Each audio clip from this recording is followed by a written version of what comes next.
नमस्कार, मैं वीरेंद्र भारद्वाज आप सभी का स्वागत करता हूं हमारे इस कार्यक्रम एक नजर में। बुलेटिन की शुरुआत करने से पहले आइए एक नजर डाल लेते हैं अब तक की सुर्खियों पर। इंग्लैंड प्रदान करेगा विद्युत सेवा में तकनीकी सहायता, कहा मुख्यमंत्री धूमल ने। आध्यात्मिक गुरु श्री सत्य साई बाबा महासमाधि में हुए विलीन। क्या हिमाचली नहीं खोल सकते विश्वविद्यालय, पूछा अभिलाषी ग्रुप के चेयरमैन ने। और बताएंगे आपको किसी दिन जाम में फंसकर रह जाएगी फायर ब्रिगेड। और अब खबरें विस्तार से।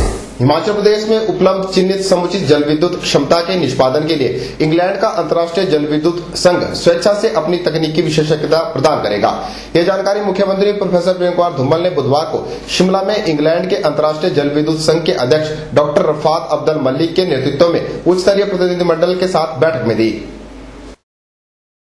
मुख्यमंत्री ने कहा कि प्रदेश में 23,000 मेगावाट से अधिक चिन्हित जल विद्युत क्षमता है, जिसमें से अभी तक केवल 25% का ही दोहन किया गया है। प्रदेश के विभिन्न भागों में अनेक परियोजनाएं कार्यान्वित की जा रही हैं तथा 12वीं योजना के अंत तक राज्य की कुल जल विद्युत क्षमता में 17,000 मेगावाट तक बढ़ोतरी हो जाएगी। प्रदेश की समुचित जल विद्युत क्षमता के शीघ्र दोहन के लिए प्रभावी पग उठाए गए हैं। हिमाचल प्रदेश में 1500 मेगावाट क्षमता की सबसे बड़ी नाथपा जाखड़ी जल विद्युत परियोजना, 1000 मेगावाट की कड़छम बांगतू, 800 मेगावाट की कोलबांध पार्वती, रामपुर लुहरी तथा चमेरा परियोजनाएं निष्पादन के अंतिम चरण में है।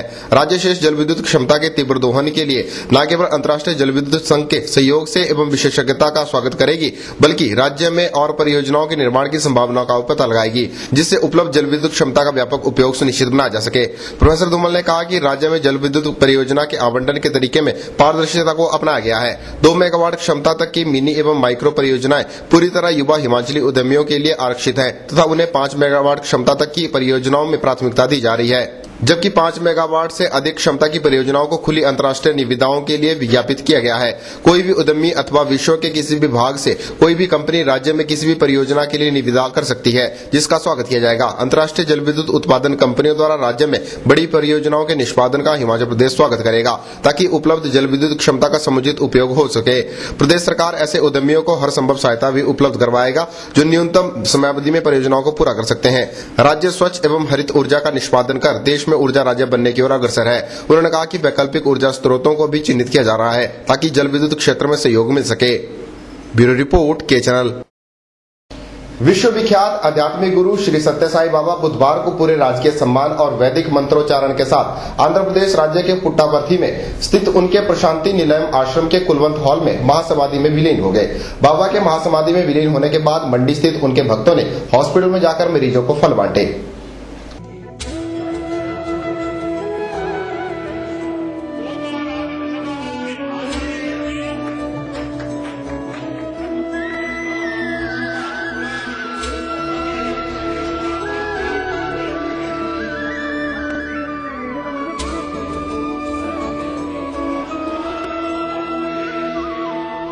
विश्व विख्यात आध्यात्मिक गुरु श्री सत्य साई बाबा बुधवार को महासमाधि में विलीन हो गए। पुट्टापर्थी स्थित उनके आश्रम में ही उन्हें महासमाधि दी गई। श्री सत्य साई बाबा के भतीजे और सत्य साई सेंट्रल ट्रस्ट के सदस्य आरजे रत्नाकर ने बाबा की पार्थिव देह पर पवित्र जल छिड़ककर अंतिम क्रियाओं को संपन्न किया। सत्य साई बाबा को गंगा, यमुना, ब्रह्मपुत्र और कावेरी समेत 9 नदियों के जल और 4 वेदों मंत्रों के जाप के बीच महासमाधिस्थ किया गया। टीवी चैनलों पर महासमाधि के कार्यक्रम को लाइव दिखाया गया और विश्व भर में बसे उनके भक्तों ने अपने अपने स्थान पर सर्वधर्म प्रार्थना की रस्म को अदा किया।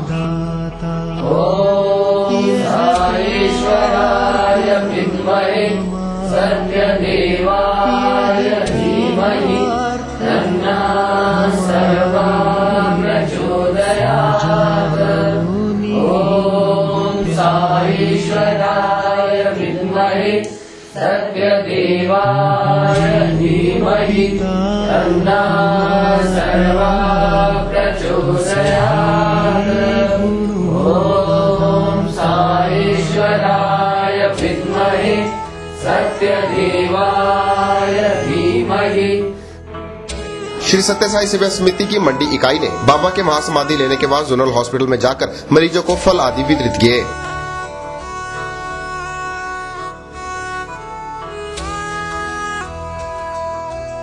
आज भगवान बाबा ने महासमाधि ली है, उसी के उपलक्ष्य में हमने आज हॉस्पिटल में नारायण सेवा का आयोजन किया और पेशेंट्स को फ्रूट बांटे।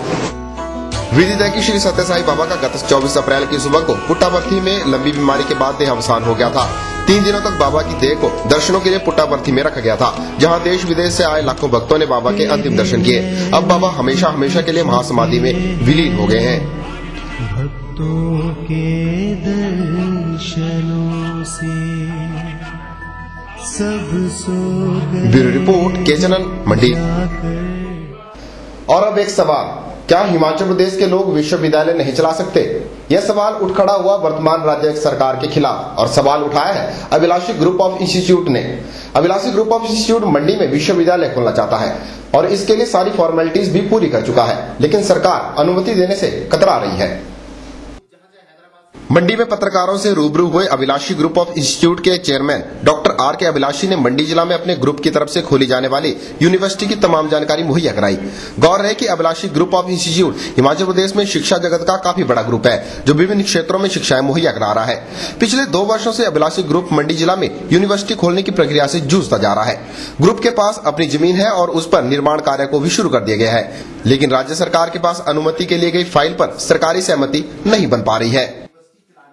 हमारे पास लैंड भी है, तभी भी परमिशन हमें कोई लैंड नहीं लेनी है। जो हमारे पास ऑलरेडी लैंड है, उसी लैंड में हमने अपनी विश्वविद्यालय को चलाना है। जो लैंड है बात वही ना, अभिलाषी शिक्षण संस्थान को परमिशन क्यों मिली, सवाल तो यही है। ये तो बात ऐसा भी हो सकता है, ऐसा पता लग सकता तो शायद उसकी हम रेमेडी पहले ढूंढ के पहले हो सकता है। माननीय मुख्यमंत्री महोदय जी बार-बार कह रहे हैं कि मंडी में कोई आएगा, तो हो सकता है उनके या उन्होंने जब कैबिनेट में फैल गई तो कहीं ध्यान नहीं दिया हो, या उनकी नॉलेज में बात नहीं, ऐसा नहीं होता। क्योंकि कैबिनेट की बैठक में जो सारा ध्यान मुख्यमंत्री का ही होता है, तो कोई किसी कारण क्या चीज है तो कोई टेक्निकल कारण में आप इसका नहीं, मैं इसको तब प्रेस का कोई औचित्य नहीं रहेगा। सर विदित है कि केवल मात्र सोलन जिला में ही निजी क्षेत्र के करीब 15 विश्वविद्यालयों को खोल दिया गया है, और मुख्यमंत्री ने अपनी एक जनसभा में घोषणा भी की थी कि अब केवल मात्र मंडी जिला में ही निजी क्षेत्र के विश्वविद्यालय खोले जाएंगे।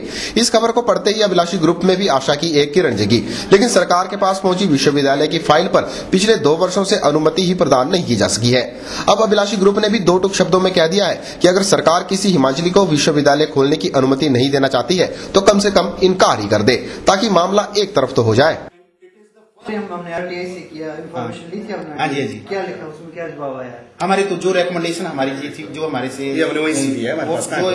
रिकमेंडेशन थी आरटीआई की, सारी स्टैंप लगे आरटीआई की हमारी फाइल पर क्या कार्य करती भी थी। क्योंकि जो कमेटी ने रिकमेंडेशन दी, वो रिकमेंडेशन हमें नहीं बताई थी, लेकिन जब हमारी आरटीआई से ली तो हमने इसके संदर्भ में नहीं हो रहा है। कोई ना कोई कारण हो सकता है। हम सरकार से चाहते हैं कि 1 साइडेड किया जाए। अगर लगता है कि हमें हम विश्वविद्यालय, हिमाचल के लोग विश्वविद्यालय हमें नहीं सक्षम नहीं है, तो अगर हिमाचल प्रदेश के लोगों पर विश्वास नहीं, सरकारी इंडिकेशन दे रही कि हिमाचल के लोग विश्वविद्यालय नहीं चला सकते। यही बात लग रही है कि हिमाचल के लोग नहीं है। अभी तक हिमाचल प्रदेश में निजी क्षेत्र में जितने विश्वविद्यालय खुले हैं, उनमें से केवल मात्र इक्का दुक्का विश्वविद्यालयों में ही हिमाचलियों की सहभागिता रही है, जबकि बाकी सभी विश्वविद्यालय बाहरी हाथों में सौंपे गए हैं। अब सवाल यहाँ पर यह उठता है कि अगर कोई हिमाचली सारी फॉर्मेलिटीज को पूरा करने के बाद भी मायूसी हो रहा है, तो इसका मतलब क्या निकाला जाए? ब्यूरो रिपोर्ट के चैनल मंडी। तो आखिर ऐसी कौन सी वजह है कि सरकार अभिलाषी ग्रुप ऑफ इंस्टीट्यूट को अनुमति नहीं देना चाहती? बहरहाल ये तो सरकार के अपने स्तर का मामला है। कार्यक्रम में वक्त एक ब्रेक का हो चला है। ब्रेक के बाद बताएंगे आपको, किसी दिन जाम में फंसकर रह जाएगी मंडी की फायर ब्रिगेड।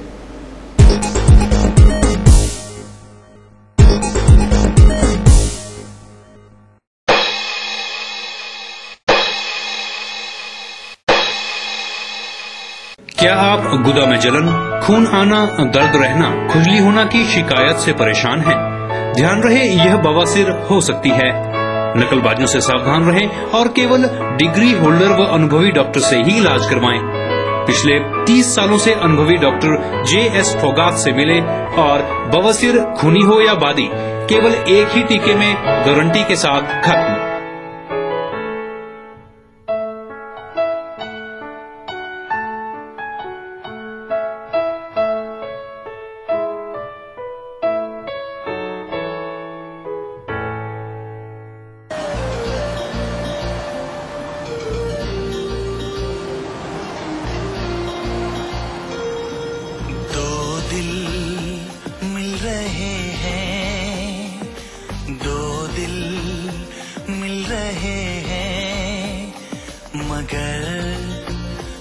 चुपके दो दिल मिल रहे हैं मगर चुपके चुपके। बेरोजगारी की मार झेल रहे युवाओं को जल्द ही मिलने वाला है एक बेहतरीन प्लेटफॉर्म, जहां मिलेंगे रोजगार के सुनहरे अवसर। जल्द आ रहा है रोजगार समाचार सिर्फ के चैनल पर, in association with Sachdeva new PT college Mandi. कैसा रहेगा यह सप्ताह आपका, जानिए साप्ताहिक राशिफल में। जल्द आ रहा है चैनल के पर।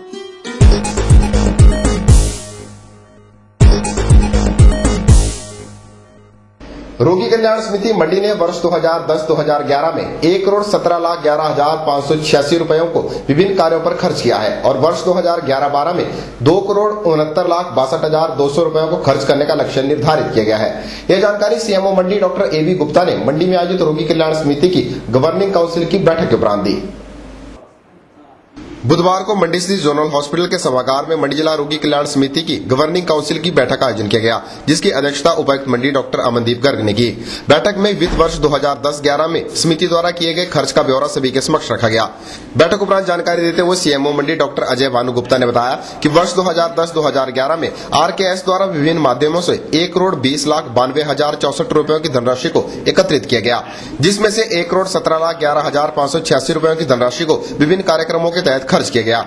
उन्होंने बताया कि समिति ने चालू वित्त वर्ष के दौरान 2,91,49,998 रुपयों को एकत्रित करने का लक्ष्य निर्धारित किया है और उसमें से 2,69,52,200 रुपयों को विभिन्न विकासात्मक कार्यों पर खर्च करने की योजना भी बना दी है। हमने प्रपोज किया कि इस करंट फाइनेंशियल ईयर जो 2011-12 में हम कितना अमाउंट जो है एक्सपेक्ट करते हैं। ये अमाउंट जो हमने एस्टिमेट लगाया है वो बनता है 2,91,49,998 और इस इनकम को या जो पैसा हमारे RKS खजाने में इकट्ठा होगा, इस माध्यम से अलग अलग चीज़ों को प्रपोज किया गया, जिसका खर्चा 2,69,62,200 रुपये बनता है। डॉक्टर गुप्ता ने बताया कि चालू वित्त वर्ष के दौरान ही जोनल हॉस्पिटल में एक नया एक्सरे प्लांट भी लगाया जाएगा और साथ ही हॉस्पिटल में अपना एक इंजीनियरिंग विंग भी स्थापित किया जाएगा। उन्होंने बताया कि इंजीनियरिंग विंग न होने के चलते अन्य विभागों से सहायता लेनी पड़ती थी, लेकिन अब हॉस्पिटल के पास अपने इंजीनियर तकनीकी समस्याओं का निदान करेंगे। इंडिपेंडेंट इंजीनियरिंग सेल का क्रिएट करना, जिसके माध्यम से जो भी छोटे मोटे रिपेयर वर्क्स या छोटी मोटी न्यू कंस्ट्रक्शंस पूरे जिला मंडी में होनी है, वो उन्हीं के माध्यम से कराई जाएंगी, जिसका फायदा हमें इस तरह से होगा कि वो जल्दी काम एक्सपेडाइट होगा बनिस्बत के, अगर हम इसे कंपेयर करें जब PWD अथॉरिटी से ये काम कराना होता है, क्योंकि उसमें बहुत स्टेजेस से गुजरना पड़ता है। तो छोटे काम जो है इस इंजीनियरिंग सेल द्वारा किए जा सकते हैं। उन्होंने चालू वित्त वर्ष के दौरान रोगी कल्याण समिति के माध्यम से खर्च की जाने वाली अन्य राशि के बारे में जानकारी देते हुए बताया कि हॉस्पिटल में यूजर चार्जेस को एकत्रित करने के लिए अलग से काउंटर खोला जाएगा, लिफ्ट को सुचारू बनाया जाएगा, यूरिन टेस्ट की आधुनिक मशीन उपलब्ध कराई जाएगी, कंप्यूटर खरीदे जाएंगे, रेफ्रिजरेटर खरीदे जाएंगे, सिटी स्कैन में AC लगाए जाएंगे और हॉस्पिटल के 50 बिस्तरों को रिप्लेस किया जाएगा। उन्होंने बताया कि इसके अलावा अन्य छोटे मोटे विकास कार्यों पर खर्च होने वाली धनराशि के लिए भी योजना बना ली गई है। ब्यूरो रिपोर्ट के चैनल मंडी। फायर सीजन शुरू हो गया है और ऐसे में आगजनी की घटनाओं का होना भी स्वाभाविक है, लेकिन अगर शहर में कहीं आगजनी की कोई घटना घट जाती है तो फायर ब्रिगेड की गाड़ी शायद समय पर नहीं पहुंच पाए। आप सोच रहे होंगे कैसे, तो जरा इस रिपोर्ट को देखिए। मंडी शहर के पैलेस कॉलोनी की तंग गलियों को पार करते हुए मिलिट्री कैंटीन के पास फायर स्टेशन है, जहां फायर ब्रिगेड की गाड़ियां आपात स्थिति से निपटने के लिए हर वक्त तैयार रहती हैं। जहां फायर स्टेशन है वहीं साथ में ही मिलिट्री कैंटीन भी है। कैंटीन में प्रतिदिन हजारों फौजी भाई और उनके परिजन खरीदारी करने के लिए आते हैं। लोग अपनी गाड़ियों में मिलिट्री कैंटीन तक पहुंचते हैं और वहीं पर पार्क कर देते हैं, जिससे बाकी वाहनों के लिए आने जाने का रास्ता प्रभावित हो जाता है। ऐसी स्थिति में अगर कहीं शहर में कोई आगजनी की घटना हो जाए तो फायर ब्रिगेड के घटनास्थल पर पहुंचने से पहले ही सब कुछ जलकर राख हो सकता है।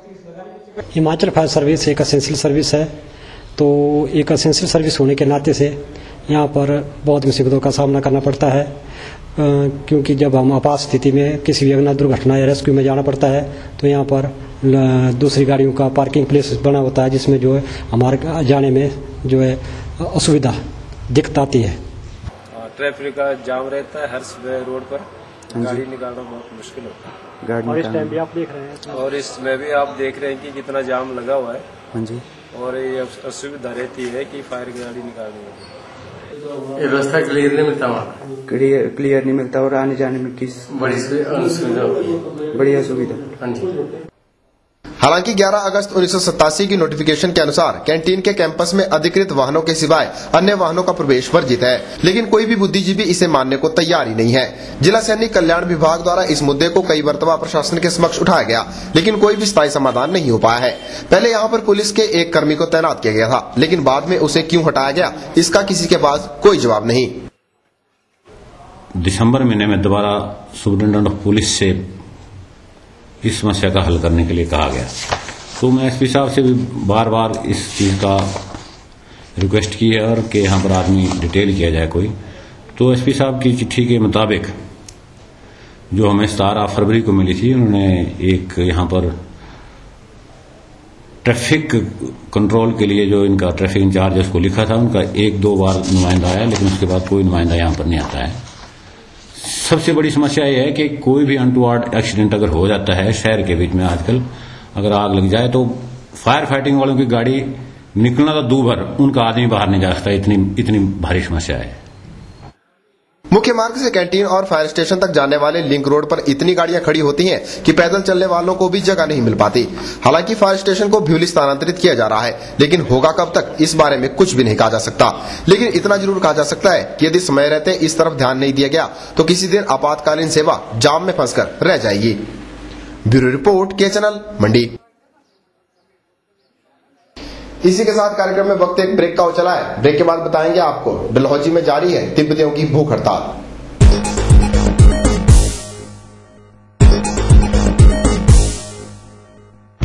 Jagrati Medical Center provides you all type of gynae and obstetric consultation by Dr. Meena Sharma. Here we provide facilities of gynae and obstetric services. We also provide facilities for all type of major and minor gynecological surgeries. Here emergency cases are taken on priority. Here OPD hours are 9 AM to 2 PM and 3 PM to 6 PM.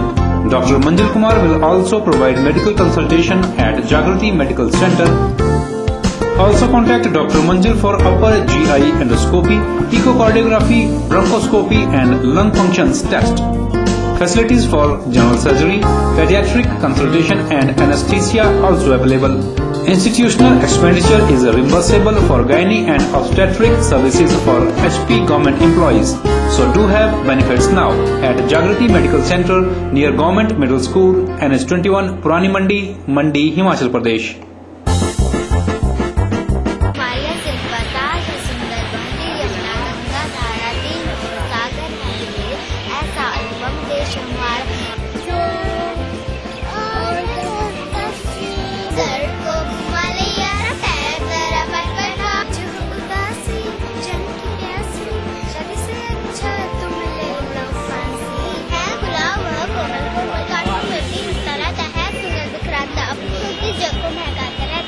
सबसे प्यारा मेरा घर खिड़कियां दरवाजा इधर mummy papa करे दुल्हन मैं हूँ घर की राजकुमारी। बेरोजगारी की मार झेल रहे युवाओं को जल्द ही मिलने वाला है एक बेहतरीन प्लेटफॉर्म, जहां मिलेंगे रोजगार के सुनहरी अवसर। जल्द आ रहा है रोजगार समाचार सिर्फ के चैनल पर, in association with Sachdeva new PT college मंडी।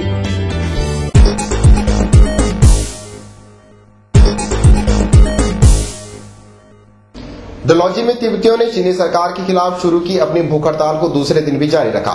दूसरे दिन की भूख हड़ताल में स्कूली बच्चों ने भी भाग लिया और एक बार फिर से संयुक्त राष्ट्र संघ व सभी देशों से अपील की कि सभी चीन पर दबाव बनाए कि वह तिब्बती मठ में अपनी फौज को हटा ले और वहां के लोगों पर अत्याचार करना बंद कर दे।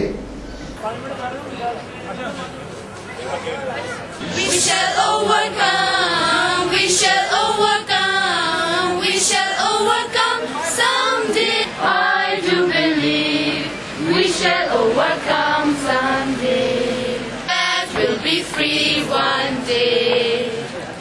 Free Tibet! Troops from Kritik Monastery in Tibet. Many innocent people are killed by brutal Chinese. Free Tibet! We want complete independence of Tibet. All the people should support the freedom of Tibet. So, free Tibet. Chinese must stop killing innocent people in Tibet. So we kindly request you to help us in making our Tibet free. Here, free Tibet. Freedom, free Tibet, save Tibet, and we all know Tibet will free. So free Tibet.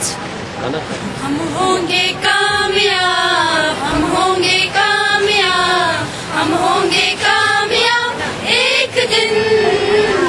ओ मन में है विश्वास, पूरा है विश्वास, हम होंगे कामयाब एक दिन।